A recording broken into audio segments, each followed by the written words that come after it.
తీరా ఉన్న కాడ తీసేదానికి ఆడికి కట్టలేదు సార్ గట్టు తీస్తే మంచిగా ఉంటుంది అన్న గుడికి వచ్చినట్టు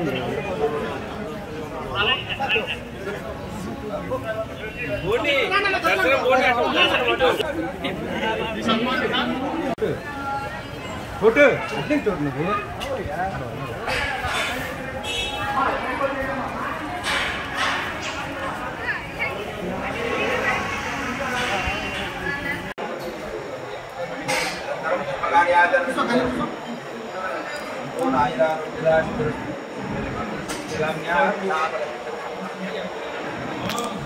నిన్న నేను నా మిత్రుడు చిన్ననాటి స్నేహితుడు మాజీ పార్లమెంట్ సభ్యులు మాజీ శాసనసభ్యులు మోదుగుల వేణుగోపాల్ రెడ్డి ఆహ్వానం మేరకు అన్నవేమన ట్రస్ట్ బాలికల వసతి గృహం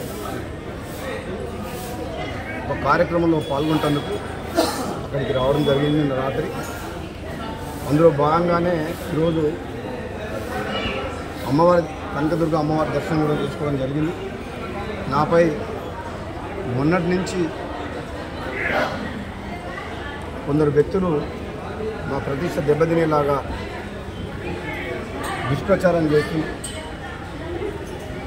ఈ విజయవాడ గుంటూరు ట్రిప్లో రాజకీయాల్లో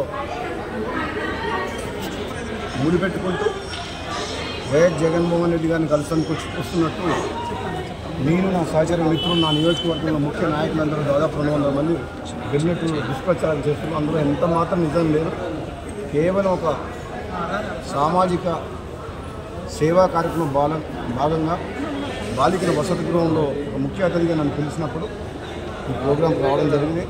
అందుకనే విజయవాడలో రాత్రి ఉండి ఈరోజు అమ్మవారి దర్శనం చేసుకొని నేను నా స్నేహితులు మా శ్రేయోభిలాషులు మా మునుగోడు నియోజకవర్గ ముఖ్య నాయకులు అందరూ కూడా అమ్మవారి దర్శనం చేసుకొని పోతున్నాం తప్ప ఇందులో ఎటువంటి రాజకీయం లేదు. దుష్ప్రచారం కూడా ప్రజలందరూ కూడా నమ్మొద్దు. మరొకసారి ఏ రాజకీయ నిర్ణయం తీసుకోవట్లేదు.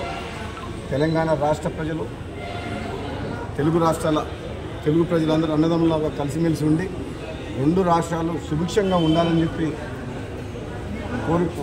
కనకదుర్గ అమ్మవారిని ప్రార్థించిన తప్పకుండా 2 రాష్ట్రాలు రాబోయే రోజుల్లో మంచి ఫలితాలతో పాటు అభివృద్ధి పథంలో దూసుకుపోయి ఇక్కడున్న కాంగ్రెస్ పార్టీ ప్రభుత్వం ముఖ్యంగా తప్పకుండా తెలంగాణ ప్రజల ఆశయాల కోసం పనిచేసుకుంటూ పేదలకు అండగా ఉండే కార్యక్రమాలు చేపడతామని చెప్పి తెలియజేస్తుంది. Thank you sir. కాంగ్రెస్